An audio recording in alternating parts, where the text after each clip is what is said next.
प्रभु यीशु मसीह में मेरे सुनने वालों के लिए आमंत्रण करता हूँ। प्रभु यीशु मसीह की आगमन निकट है। हम परमेश्वर की सनातन वाचा को सीखते ही समझ कर कि हम उसके लिए तैयारी होना है। हमारा भीतरी मनुष्य नष्ट नहीं होना है। इस संसार की क्लेश से खोना नहीं चाहिए हमारा भीतरी मनुष्य। इसलिए मैं परमेश्वर के वचन से लगातार आपके सामने प्रचार करने के लिए आ रहा हूँ। आप लोग परमेश्वर के सामने आप लोग के मन को तैयार करके फिर से आने वाले यीशु मसीह के नाम से और तसल्ली में बैठ कर के वचन को सुनने के लिए, ग्रहण करने के लिए, अपना ज़िंदगी को संभालने के लिए मैं निवेदन करता हूँ। प्रभु यीशु मसीह के नाम से आपके ऊपर हर तरफ की आत्मीय आशीषें उतर सकें। हालेलुया। प्रेरितों की काम 20वां अध्याय 28वां आयत से हमने सीखते आ रहे हैं। खास बात यही था कि परमेश्वर की कलीसिया की चौकसी करो। परमेश्वर की कलीसिया की चौकसी करने से अनेक तरह की चौकसी की जिम्मेदारी इंसान को मिलेगा। और परमेश्वर की कलीसिया की चौकसी जो करते हैं तमाम संत लोगों को भी नन्हे मुन्ने बच्चों से लेकर बुजुर्गों तक का देखभाल करने के लिए, चौकसी करने के लिए, उपदेश देने के लिए, आज्ञा देने के लिए, नियंत्रण करने के लिए, यदि ठाटना तो ठाटने के लिए, शिक्षा की व्यवस्था लागू करना है तो उसके लिए सब तरफ की हिम्मत पवित्र आत्मा की तरफ से, परमेश्वर के वचन की ज्ञान से उसको मिलेगा। इन हकीकतों को जब तक हमने समझ कर कि परमेश्वर के सामने घुटने में खड़े होकर कि इन तमाम आशीषों के लिए प्रार्थना करेंगे, तब ही परमेश्वर यीशु मसीह के नाम से हम पर तरस खाया हुआ हालत, सलीब पर यीशु मसीह ने तरस खाया हुआ हालत को देख के हमारा भी मांग को अंगीकार करते हुए हमको आशीर्वाद करेंगे। Praise the Lord. परमेश्वर की कलीसिया की चौकसी करने में से आज मैं और एक बात आपको बताने चाहता हूँ। लूका रचित सुसमाचार 12वां अध्याय उसका 18 से 21 तक का आयत। लूका रचित सुसमाचार 12वीं अध्याय 18 आयत से 21वां आयत तक। वहाँ पर हम क्या पढ़ते हैं?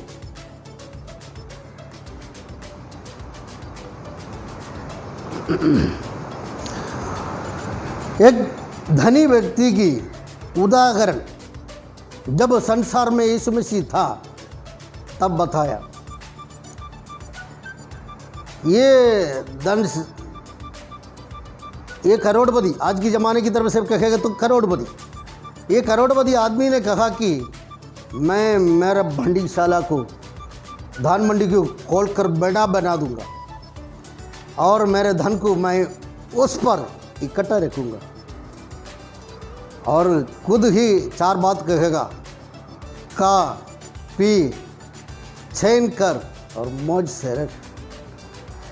लेकिन वैसे ही हाकिमों को, और संसार में हाकिमें हैं, उनको हमारे बाप दादा की ज़माने में उसको स्वामी कहते थे। आज की ज़माने की न्यू जनरेशन पीढ़ियों ने उसको सर कहते हैं। जोर को उसको हे मूर्ख ऐसे पुकारते हैं। संसार में बड़ा हाकिम बन सकता है, करोड़पति बन सकते हैं। संसार की करोड़पतियों से नंबर में 1 नंबर बन सकते हैं। लेकिन स्वर्ग के सामने हे मूर्ख करके तुझे पुकार की ज्वालामुखी में डालने के लिए न्याय की दंड तेरे ऊपर लागू करने का व्यवस्था की, उसी रास्ता पर, उसी किनारे में है क्या तू? ये सोचना, समझना, उसमें से हटना, परमेश्वर के वचन की रास्ता में फिरना, ये अति उत्तम है। ये अति उत्तम है क्योंकि इसमें बहुत ही उत्तम फलदायी पेड़ वृक्ष की फल खाने के लिए, उसका रस पीने के लिए अवसर है। Praise the Lord. उसकी जो फलदायी वृक्ष की पत्ता कभी मुरझाते नहीं हैं, गिलते भी नहीं हैं। मैं ऐसे ही मेरा पाया हुआ अनुभव के दर्शन की मुताबिक मैं इसे कहना चाहता हूँ, स्वर्ग में जान की पेड़ें जिस समय स्वर्ग में विराजमान सनातन परमेश्वर लगाया, उस पेड़ करोड़ों करोड़ युग से पहले और उग गया, पत्ता निकला और उड़ते उड़ते उड़ते पत्ता छोड़ते छोड़ते नया पत्ता निकलते निकलते आया, बढ़कर आया। वो चालू हालत में चालू समय पर जो पहले पत्ता आया, उस पत्ता अभी भी एकदम हरा कलर से एकदम तंदुरुस्ती से उस पेड़ में होगा। स्वर्ग में ऐसे ही फलदायी वृक्ष है। उस वृक्ष में जिस युग में अच्छा सा फल आया, उस फल आज भी है। जब उधर हम पहुँचेगा, हम उस फलदायी वृक्ष से फल हम काटेंगे, खाएंगे, उसका रस हम पिएंगे, स्वादिष्ट रीति से उसको हम अनुभव करेंगे। उसका अवसर उधरी है। Praise the Lord. क्या आपने ऐसा कोई दर्शन पाया कभी? यहाँ पर पेड़ के हरियालियाँ हम लगाते हैं धरती में, अलग अलग महीना होने से पहले वाली पत्ता वो पक जाएगा, फिर सूख जाएगा, फिर गिर जाएगा, फिर वो सड़ जाएगा, मिट्टी में मिल जाएगा, फिर मिलते नहीं है उसका कुछ भी बाकी। तो परमेश्वर की राज्य में परमेश्वर की कलीसिया के लोगों को अनुभव करने के लिए तैयार किया हुआ फल कभी ऐसा गलने वाली चीज़ नहीं है। पिछले 3 बार हम इस वचन से पढ़ते ही परमेश्वर की कलीसिया की संतों को और व्यक्तियों को, विश्वासियों को मिलने का आत्मीय आशीष के बारे में मैंने बताया।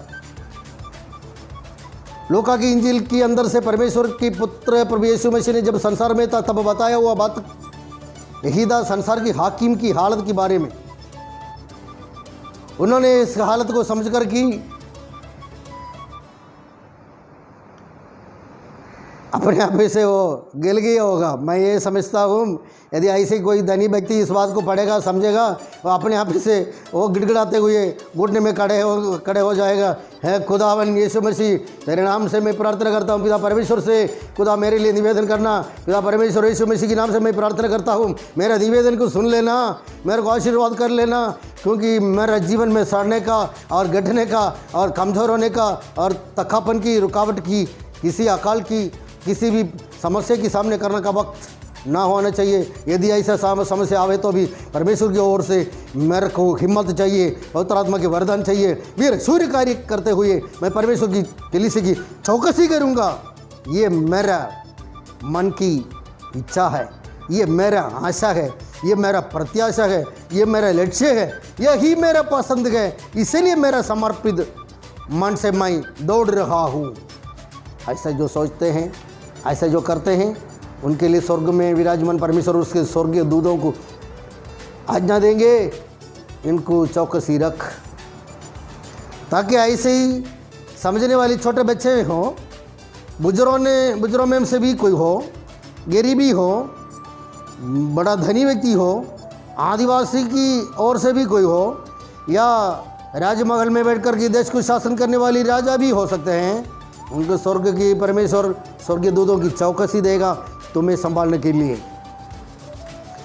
संसारी भोजी की तरफ से चौकसी दे सकते हैं, एक तरफ से संभाल सकते हैं, लेकिन नरक की कुंड में ज्वालामुखी में अपना प्राण को ले जाने वाली शैतान की हाथ से छुड़ाने के लिए, हिम्मत से चौकसी देने के लिए हिम्मत और इस संसार की देश की सेनाओं से नहीं हो सकते हैं, क्योंकि ऐसे दुश्मन जो यहाँ से आते हैं, कैसे करते हैं, कब करते हैं, उनका आयुध क्या है, उनका लड़ाई की व्यवस्था क्या है, इन संसार की सेनाओं की दृष्टि में ये नहीं है, समझने वाली बात नहीं है। स्वर्गीय दूतों की थियरी में ये सब कुछ है। मेरे खिलाफ या आपके खिलाफ जो कोई आएगा उससे छुड़ाने के लिए स्वर्ग में विराजमान परमेश्वर तुम्हारे लिए जो स्वर्गीय दूतों की चौकसी देगा, उसे तुम सुरक्षित रहेगा। कोई व्यक्ति आपको डांट सकते हैं, कोई पास्टर आपको डांट सकते हैं, कोई डिस्ट्रिक्ट चेयरमैन पास्टर आपको डांट सकते हैं, कोई समाज की वाइस प्रेसिडेंट हो, जनरल सेक्रेटरी हो, एग्जीक्यूटिव कमेटी में से कोई हो, तुम्हारे चर्च के और कोई हो, आजू बाजू की कोई हो, तुम डगमगाएगा नहीं, ताकि विश्वास में जम के रहेगा। परमेश्वर के विश्वास में तुम बढ़ते जाएंगे। उन्होंने देखने से तुम धन दौलत में इतना कमजोरी होगा, तुम गिरते तकते ऐसे ही तकते कदम कदम से कांटा रखकर चलने वाला हो सकता है, लेकिन तुम्हारा भीतरी मनुष्य एकदम गर्जन से उठेंगे। वो उपदेश में चापल उसी तरफ से नामदाई तरफ से उपदेश कुछ जगह से सुना देगा, उसको देख कर के सुन कर के वो गरजेगा, गर्जन उठाएगा, शेर की समान वो गरजेगा और वचन को ऐसे ही और संभाल की अपने लक्ष्य में स्वर्ग की और लक्ष्य रख कर की वो सफ़र करते रहेगा। Praise the Lord. इसका मतलब और भी लूका की इंजील में जो बताया, धनी व्यक्तियों को क्या स्वर्ग नफरत करते हो? नहीं नहीं नहीं नहीं नहीं, स्वर्ग की जिस भी किताब में ऐसा लिस्ट नहीं है कि तमाम कॉन्टिनेंटल का, तमाम देश का, तमाम जगह में रहने वाली तमाम व्यक्ति, तमाम समाज का व्यक्ति वो उसको ऐसा छोड़ दो, वो गरीबी है, उसको नहीं चाहिए, ऐसा नहीं। लेकिन परमेश्वर की व्यवस्था के अनुसार जो गरीबी बनता है उसको निकम्मा मानेगा। परमेश्वर की व्यवस्था के अनुसार जो धनी बनता है वो है स्वर्ग की आदमी आशीष। उसके बारे में पिछले बार मैंने आपको बताया, गिन की बताया। हम आगे आते ही नया बातों को हम खोजेंगे। ऐसे परमेश्वर की सन्निधि में जिन्होंने ऐसे बैठ की प्रार्थना किया, परमेश्वर से अगुवाई पाया। परमेश्वर की कलीसिया किस तरह से परमेश्वर के सामने जागते रखना है उसका बारे में उन्होंने आत्मीय आशीष के बारे में समझ लिया। जिन्होंने आत्मीय आशीष पाए हैं उन्होंने उसमें से बढ़कर बराबर के लिए, भरपूरी के लिए, बढ़ोतरी के लिए चाहा, समर्पित किया और भी प्रार्थना में जागते रहा। जिन्होंने प्रार्थना की ग्रुप बनाया, आत्मीय आशीष की प्रार्थना के लिए चुंड को बना की उन्होंने उन्हीं को चलाया, उसका चौकसी किया। प्रिय मित्रों, जब परमेश्वर की कलीसिया की शुरुआत यरूशलेम में हुआ, उस वक्त ऐसा हुआ, एक भी वरदान में से उन जमाने की किसी भी चर्च में कोई नहीं था। पहला कुरिन्थियों की पत्री पहला अध्याय उसका 14 से लेकर के 7वीं तक पढ़ने से उन 4 वचन में इस बात को खुला बताते हैं। परमेश्वर के विषय में धनी होना वो है। और भी अलग अलग किताबों में अलग अलग आदमी आशीष के बारे में बताया जाता है। मैं आने वाले दिनों में उसका बारे में आपको समझाने के लिए, सुनाने के लिए चाहता हूँ।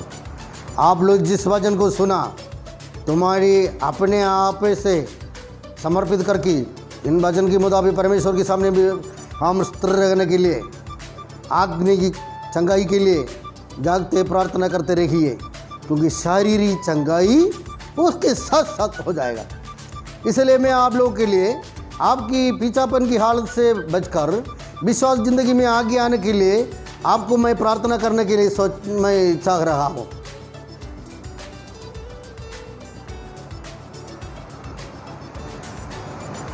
आदमी आशीष की बराबर के लिए जो चाहते हैं उसको अनेक तरह की थकावट हो सकते हैं, क्योंकि हम इस नाशमन शरीर में रहते हैं। ये गलने वाली शरीर है। नाशमन शरीर में रहते समय इसमें रुकावट, थकावट, हर तरफ की गिड़गिड़ाने सब कुछ संभव है। तो इसमें से बचाने के लिए काली एक ही बात है, परमेश्वर की वचन को हकीकत में बता कि स्वर्ग राज्य की धन दौलत के बारे में समझा कि आपको स्वर्ग राज्य की ओर चलाने वाली जो प्रचार जहाँ से आते हैं उन तमाम प्रचारों को आप ध्यान दो, उसको छोड़ो मत, उसी तरफ से चलो। संसार में किसी भी चीज़ पाने के लिए, प्रार्थना करने के लिए, करवाने के लिए जो सिखाते हैं तमाम बात पर ध्यान मत देना, क्योंकि वो तुम्हें पाताल में ले जाएगा। इसका मतलब संसार की आशीष नहीं चाहिए करके नहीं कहता हूँ मैं। संसार की आशीष तो चाहिए, जब तक रहेगा तब तक खाना भूसी पहना रहना, चलना उठना बैठना सब कुछ, सफ़र करने के खर्चा सब कुछ चाहिए, वो तो आएगा ही आएगा।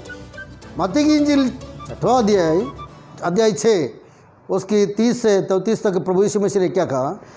पहले परमेश्वर की राज और धार्मिकता को खोजो, उसके साथ साथ ये सब कुछ है। इसका मतलब उसको खोजना है, ये सब कुछ हमको जमाना है, कमाना है। ऐसा सोचना नहीं, ये आने दो, जाने दो, होने दो, रहने दो, गिरने दो, पसने दो, लेकिन हमारा विश्वास ज़िंदगी में से हम गिरना नहीं चाहिए। तुम में से जो सुनते हैं सारे पुरुषों की पुरुषत्व इसलिए होनी चाहिए, तुम में से जो सुनते हैं सारे मगलों की हिम्मत इसलिए होनी चाहिए कि विश्वास ज़िंदगी में दृढ़ रहना, जम की रहना, आदमी आशीष के लिए प्रार्थना करना। तो ऐसे ही प्रार्थना के लिए जो चाहते हैं तमाम व्यक्तियों के लिए मैं प्रार्थना करने जा रहा हूँ। ऐसे जो व्यक्ति है, ऐसा प्रार्थना के लिए जो आवश्यकता है, उनकी मांग के हिसाब से मैं प्रार्थना करने जा रहा हूँ। आंखें बंद करो, तुम जहाँ पर है उधर घुटने में खड़े रहो, प्रार्थना करूँगा मैं।